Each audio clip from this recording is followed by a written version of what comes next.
Hello racing fans, thank you for signing up to learn how you can super screen your way to the Kentucky Derby winner. Hi, my name is Mike Shutty, co-founder of Horse Racing Nation and passionate racing fan. Now, as I promised you, I want to share with you in this video the single most important handicapping factor in isolating your Kentucky Derby winner that most people never consider. In addition, I want to share with you 5 weapons you can use to eliminate short-priced Derby pretenders and identify from the numerous long shots in the field those that have the best shot to hit the board. What do you use when you're handicapping the Derby?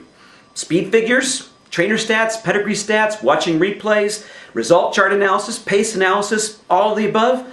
No question about it. All great information to use anytime that we're handicapping horse races in general. But I want you to think about this startling fact for one moment. There is no race more unique than the Kentucky Derby. Why? For this one fact and one fact alone.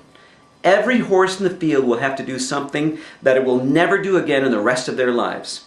And that is run 1.25 miles for the very first time against 19 other rivals. Think about that. This is absolutely a brutal, brutal race. It takes a horse with grit, heart, determination, and really a will to win. And a good trip doesn't hurt either. So, given this fact, here's the most important handicapping factor in finding that Derby winner. And it's not about all the whats that we typically use in handicapping a race. It's absolutely about the how. The final time of a prep race means absolutely nothing if we don't have a thorough understanding of how the horse arrived at that final time. So, how do we get to the how of a horse's Derby prep? Well, some may say it's by watching the replays of the Derby prep races. No question, that's an important component of the how, but we have to be very careful when we're watching the replays because they can be awfully deceptive to the human eye. For example, did a horse close, or did those in the front badly tire, giving the appearance that a closer was flying?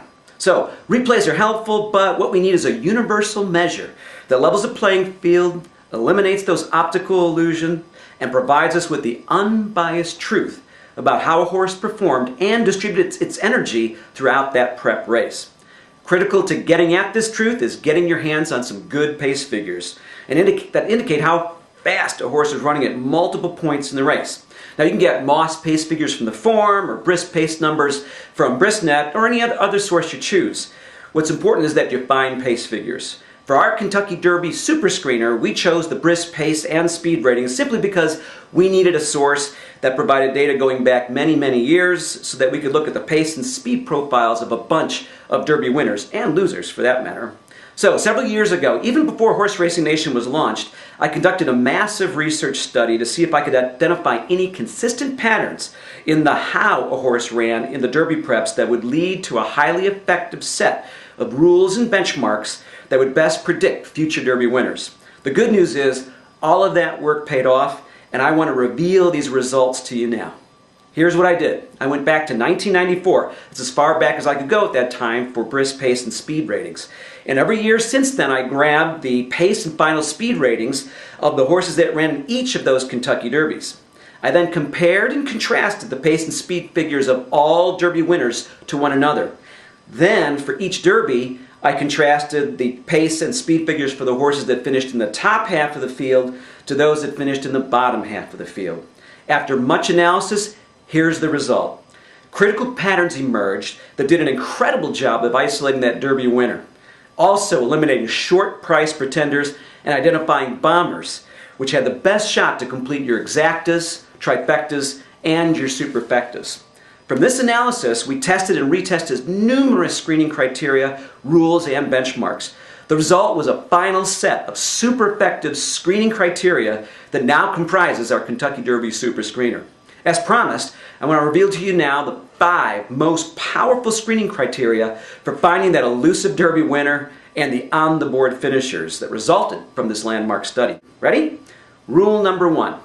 Never go back further than the 2 most recent prep races to evaluate the how of a horse's performance in the Derby preps. This is very important. A horse can certainly toss a flop or a subpar performance, as we've seen in one of the 2 recent prep races. It happens, and sometimes it can be a real advantage to the horse player if a sub-performance particularly occurred in the very last prep race. Thunder Gulch and Monarchos, they come to mind for this rule. Both had subpar final preps but qualified big time on their second to last prep races. All right, rule number 2. Derby win contenders must post brisk speed ratings of at least 102 in one of their final 2 preps. Exception. In a race where we anticipate a pace meltdown, closers can qualify with a 100 brisk speed rating. Now that's at the 1 1/8 distance. That's roughly a 95 Beyer. And that has to be posted in one of their final 2 prep races. In fact, as we encounter weak crops of 3-year-olds like we did in 2009, 2010, I think even in 2011, we may have to drop that criteria a point or 2 in the future. But for now, the Derby winner in the past 17 years the only Derby winner in the past 17 years that didn't qualify on this criteria was Mind That Bird, freakiest winner of the Derby in several decades. Now, rule number 3, the difference between final speed ratings of the 2 prep races cannot exceed 10 points. Tons of examples here that help you eliminate horses that just don't belong, like Pyro in 2008, Westside Bernie in 2009, despite having the second highest speed ratings in that field, and Stately Victor last year. This is a super eliminator of short price horses that don't have a shot at the win spot. Now, rule number 4, this is absolutely one of my favorites. For closer types, and they do win most of the derbies, demand a second call brisk figure of at least 90 in one of their final 2 preps. And for wire-to-wire types, you must see a second call brisk pace figure in one of their final 2 preps of at least 115. Incredible. Every horse is qualified on this criteria except for Mind That Bird, who missed it just by 1 point. You can eliminate a bunch of short-price front-runners like Sweet Northern Saint or closers like Colonel John that are just too far back late in the race to hit the win spot. This year, we'll be able to eliminate a lot of horses on this criteria. Now, rule number 5, when you see this pattern, sit up straight and take notice. When a horse has a triple-digit late pace figure combined with a triple-digit final speed reading, that just might be the deadliest Howe screening criteria combo of all. Late pace is defined by the time a horse generally had run from the top of the stretch to the finish line. The pattern is most common, of course, with closers, and 13 of the last 17 Derby winners qualified on this criteria, and boy, it sure does help eliminate a lot of pretenders in the race. This year, I'm thinking it's going to be tough to find any horses that meet this criteria, but we'll see what the Super Screener turns up for us as we put it to work again this year. Okay, there you have it. That's just 5 of the key Super Screener criteria that I shared with you in this video. These alone will help you cut through all the chaos that is certainly going to ensue here in this 2011 Derby field. But there are 5 more rules that must be applied if you want to find the most likely winner and big-time bomber board hitters in the Kentucky Derby. Now, you can get our complete Super Screener criteria and the 2011 Derby field already screened by this criteria when you order your copy of the Horse Racing Nation Kentucky Derby Super Screener. You'll get the pages packed, tons of pages packed with the following. Number 1, complete final 2 prep race energy distribution profiles, it's a mouthful, of the past 17 Derby winners. Number 2, in-depth explanation, complete with examples of the 10 most critical Derby screening criteria. 3, a look at the 2010 Derby field as the Super Screener criteria was applied to all 20 horses. We'll also include the 2008 Derby field, our last Derby run on a fast track, and the interesting results the Super Screener produced, in which Big Brown and 8 Bells, the exacta, was picked dead cold.